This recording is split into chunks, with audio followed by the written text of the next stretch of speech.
Udah ngekarin? Enggak aku lagi ngapalin nih materi majas buat besok ulangan. Kita boleh gabung nggak? Oh boleh, boleh. Ayo, kita belajar di atas. Ayo. Yo. Ano man ang sabihin nila, hindi kita ipagkakaila, pagkat ikaw lang ang minamahal ko, aking diwata. Aking diwata. Ikaw ang pinakamaganda, pag pinagmamasdan kita para nagmamalikmata. Tamang hinala, di makapaniwala. Nah, kalau sistem belajar kita sekarang dibagi-bagi untuk bagian materinya, untuk membersihkan topik juga. Oke. Nah, sekarang Dimas bagian nyari pengertian ya. Terus Ricky sekarang tinggal nyari jenis-jenis. Nah, kita sekarang bagian kata ya. Yuk, langsung aja. Usapin makilala, subalit may kaba, kaya nahihiya lang sinayang anak katakdang tadhana. Karapat dapat nga ba na magkanda rapa sa isang prinsesa na may delikadeza? Kesa sa ganon, baka sakaling game ka maging reyna. Date tayo, oo ikaw at ako, liparin natin ang iba't ibang parte ng mundo. Tugma pa rin kahit sabihin hindi tayo bagay, kasi tao tayo si maragsa at malumanay kung sa bagay. Karangalan ko Udah belum nyari materinya? Sudah. Ini. Ayo kita bahas bareng-bareng. Ayo.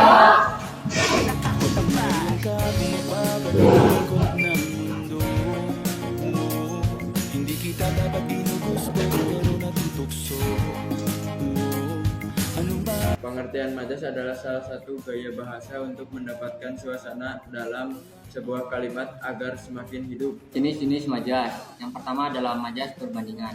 Majas yang membandingkan atau menyandingkan sesuatu objek dengan objek lainnya. Yang kedua adalah majas sindiran. Majas yang ditunjukkan untuk menyatakan sesuatu dengan maksud menyindir. Contohnya adalah ironi dan sarkasme. Yang ketiga adalah majas penegasan.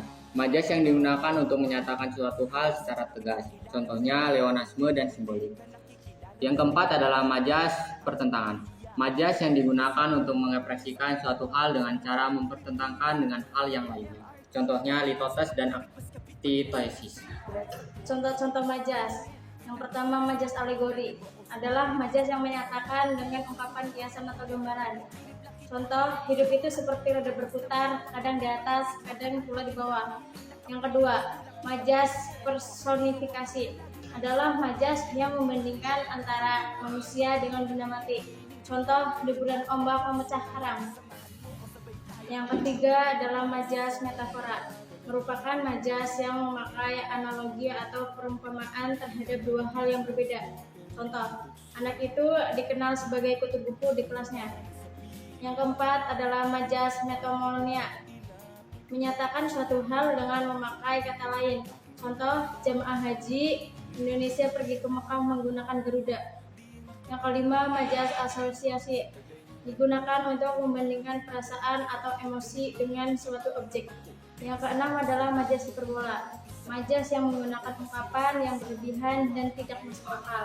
Contoh, dentuman itu menggelegar membelah angkasa. Yang ketujuh, majas simila, yang digunakan untuk membandingkan dua hal yang berbeda. Contoh, kulitnya putih seperti salju. Yang kedelapan adalah majas antonomasia, biasanya menggunakan nama atau gelar yang mewakili orang atau sesuatu yang spesifik. Contoh, Bapak Proklamator mengacu pada Soekarno sebagai proklamator kemerdekaan Indonesia. Yang kesembilan adalah majas prasportoto, majas menggunakan sebagai unsur atau objek untuk menunjukkan keseluruhan objek. Contoh, dari tadi pagi ia tak menampakkan batang hidungnya. Yang ke-10 adalah majas totem proparte, majas yang mengungkapkan keseluruhan objek padahal sebagian objek. Contoh, Indonesia mengalahkan Malaysia dalam pertandingan sepak bola tadi malam.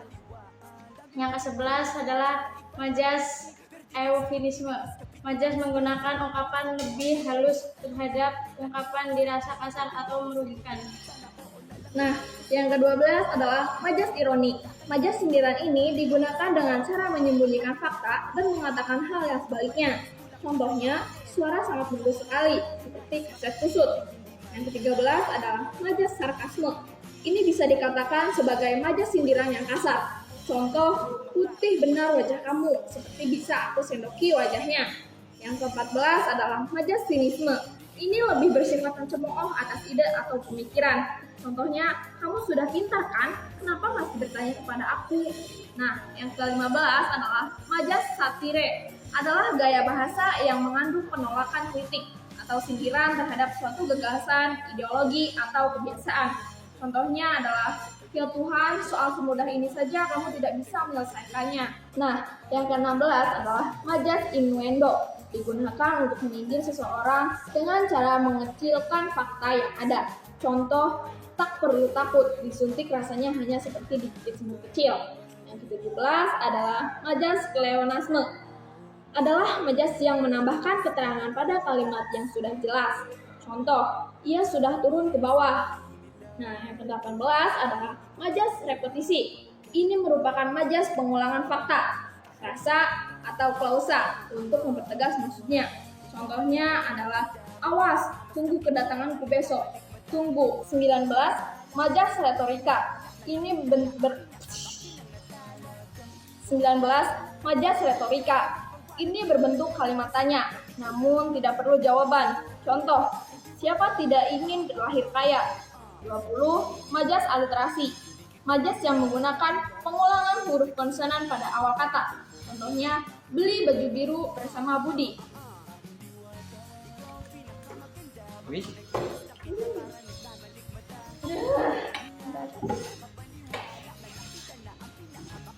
21 adalah majas metonomia.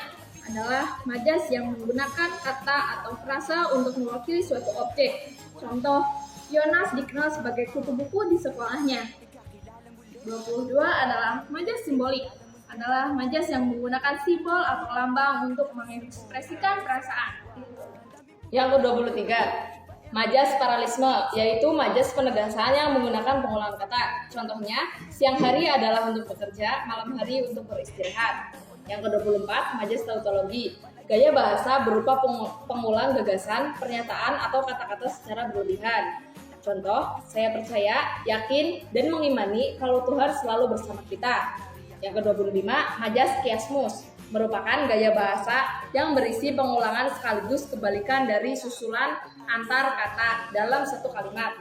Contohnya, sering ditemukan dalam keseharian kata. Orang pandai merasa dirinya bodoh, namun bodoh merasa dirinya pandai. Yang ke-26, majas litotes, merupakan majas yang menggunakan ungkapan penurunan kualitas untuk merendahkan diri. Contohnya, silahkan datang ke buku yang kumuh. Yang ke-27, majas antitesis, adalah majas yang menggunakan dua kata berlawanan untuk mengungkapkan suatu pertentangan. Contohnya, dia adalah cahaya dalam kegelapan, juga bayangan dalam cahaya. Yang ke-28, majas paradoks, yaitu majas yang mengandung pertentangan antara kenyataan dengan fakta yang ada. Contohnya, daerah ini tandus, tetapi penduduknya makmur. Yang ke-29, majas anakronisme, yaitu majas yang mengandung ketidaksesuaian antara suatu peristiwa dengan waktu seharusnya. Contoh, di zaman sekarang bayi baru lahir sudah bisa mencari uang. Yang ke-30, majas sinekdoche, yaitu gaya bahasa yang menyebutkan sebagai untuk seluruh bagian atau sebaliknya. Contoh, semua mata tertuju padaku, membuatku gugup selama pertunjukan. Yang ke-31, majas oksimoron, yaitu gaya bahasa yang mengandung kata-kata berlawanan dalam satu kalimat. Contoh, kini di hatiku bercampur baur antara perasaan cinta dan benci. Yang ke-32, majas kontradiksi interminus, yaitu gaya bahasa yang mengandung sangkalan dari pernyataan yang sudah dijelaskan sebelumnya. Oke teman-teman, terima kasih sudah menonton videonya.